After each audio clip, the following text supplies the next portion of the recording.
तरीका से पहला फैसला करके उस बालक को लेकर के आता है कि इस बालक को महाराज देखना चाहते हैं। जिस समय बालक पैदा हुआ है बड़ी सुघड़ी है थी, इसीलिए महाराज इस बालक के दर्शन करना चाहते हैं। पहला फैसला करके उस बालक को लेकर के आता है। अरे जब पास में पहुंचे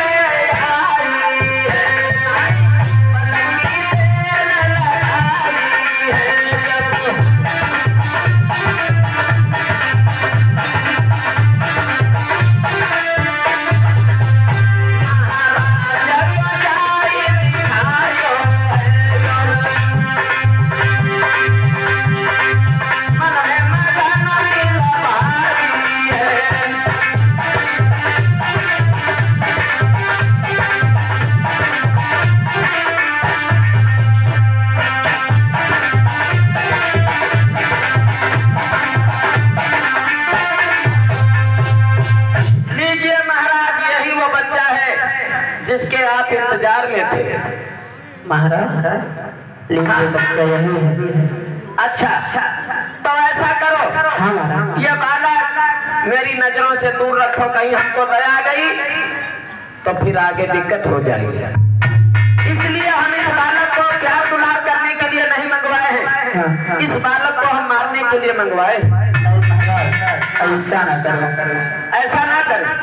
तेरे कहने का मतलब इसे हम जिंदा छोड़ दें और आगे चलकर हमारा ही काल बन जाए। कैसा है महाराज? ऐसा करो, इस बालक को रखो, इस बालक को रखो, हम जिंदा नहीं छोड़ेंगे। उसी समय क्या हुआ है, बालक को लिटा दिया। महाराज ने तलवार उठाई, महाराज ने तलवार उठाई है और बालक को मारने के लिए उद्यत हुई। बालक को मारने के लिए उद्यत होते हैं तो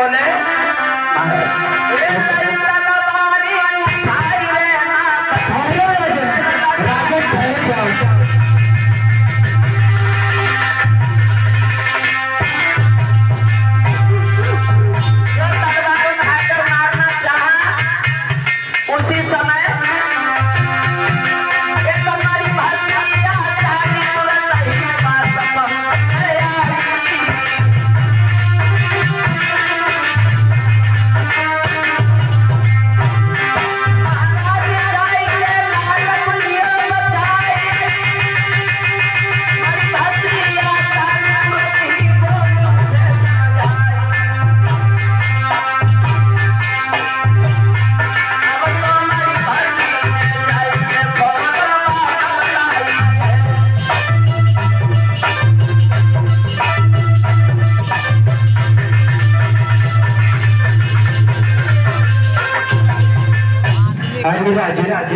कहिए आचार्य जी। मैं क्या देख रहा हूँ, आप अपने हाथों से एक नवजात शिशु की हत्या करने के लिए जा रहे हैं। हाँ, ये नवजात शिशु तो जरूर है, लेकिन हमारे पुरोहित ने बताया है कि ये आगे चल करके हम सबका काल बनेगा, इसलिए इस बालक को हम जिंदा नहीं छोड़ेंगे। अरे राजा, ये तुम क्या कह रहे हो? एक पुरोहित ने बताया ये बालक आगे चलकर बहुत बड़ा प्रजा के लिए काल बनेगा। नहीं राजा, लगता है कोई पुरोहित के कहने के बहकावे में आप आ चुके हो। नहीं राजा, इस बालक की आप हत्या नहीं कर सकते, नहीं तो प्रजावासी आपके बारे में क्या सोचेगी राजा? प्रजावासियों को हम समझा लेंगे, लेकिन आचार्य जी कहिए, बीच में आकर के आपने इस बालक को बचाने का क्या कारण है? अरे राजा, आप बोल रहे हो, एक पुरोहित ने भविष्यवाणी की है ये बालक आगे चलकर बहुत बड़ा चोर कतली डाकू बनेगा। नहीं राजन, ऐसा कदापि नहीं हो सकता। एक बालक कैसे आगे चलकर चोर कतली डाकू बन सकता है? ये तो बालक है। अच्छा, तुम कहना क्या चाहते हो, खुले शब्दों में बताओ। देखिए राजा, ये बालक जैसे कोरा कागज होता है वैसा ये भी बालक है। जिस प्रकार आप कोरे कागज पे जैसे शब्द लिख दोगे वैसे शब्द छप जाएंगे, वैसे ही बालक है। जिस प्रकार इसको जैसा ज्ञान मिलेगा आगे चलकर ये बालक वैसा ही बन जाएगा राजा। तो क्या करें इस बालक को, हम कहाँ ले जाएं, कौन ज्ञान देगा इसे? अरे राजन, ये कैसी बातें करते हो? इतनी बड़ी प्रजा है, कहीं भी बालक को रखो। अगर नहीं रख सकते हो राजन, मेरे कोई बेटा नहीं है, इसको मुझे दे दो, मैं अपने औलाद समझ कर इसको पालूंगा राजन। अच्छा, तुम अगर इसे ले जाओगे, पालोगे अपना बच्चा समझ कर, और ये आगे चलकर पुरोहित के कहने के अनुसार अगर चोर डकैत कतली बना तो जिम्मेदार कौन होगा? अरे राजन, जब हम इस बालक को ले जाकर पालेंगे तो उसकी जिम्मेदारी भी मेरी होती है। यानी कि तुम कह रहे हो कि तुम्हारे कोई संतान नहीं, इस बालक की हम हत्या न करें, ये बालक तुमको दे दिया जाए। हाँ राजन, देखिए ये राजन बालक मासूम है, अभी कुछ नहीं जानता है। इसकी हत्या करके क्यों अपने सर पर पाप लादना चाहते हो? इसकी हत्या न करो राजन। अगर ये तुमको लगता है आगे चलकर बालक चोर कतली डाकू बनेगा तो इसकी गारंटी हम लेते हैं, ये बालक ऐसा कदापि नहीं बन सकता।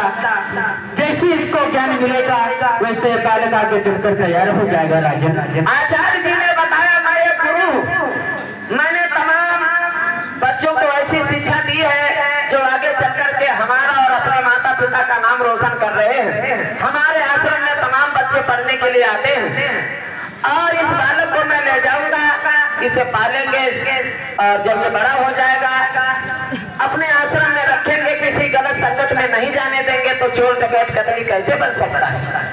राजा को बड़े बड़े दिलासे दिए गए, राजा की समझ में आ गया।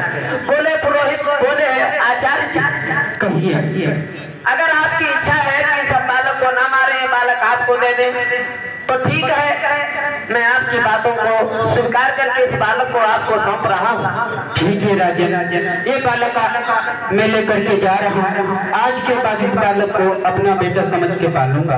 और लेकिन ध्यान रखना, और अगर कहीं चोर डकैत कतली बना तो समझ लो इससे। अरे राजन, मैं तुमसे कितनी बार कहूँ, मैं आपको वचन देता हूँ ये बालक आगे चलकर ऐसा कुछ नहीं बनेगा।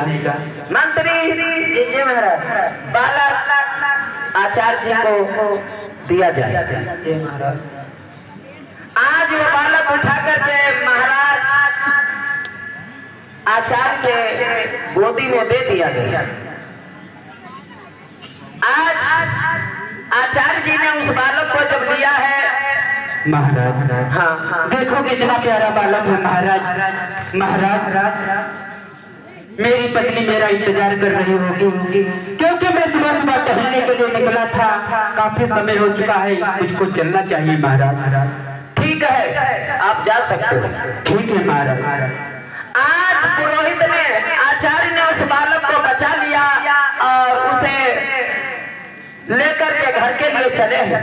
महाराज बोले हैं मंत्री चलो, चलिए घर के लिए चले। इधर क्या होता है, महाराज चल देते हैं, और इधर मणिभद्री आचार्य जो बालक बचा कर ले गए, 20 साल हो गए, लेकिन इनकी पत्नी के द्वारा अभी तक कोई संतान का जन्म नहीं हुआ था।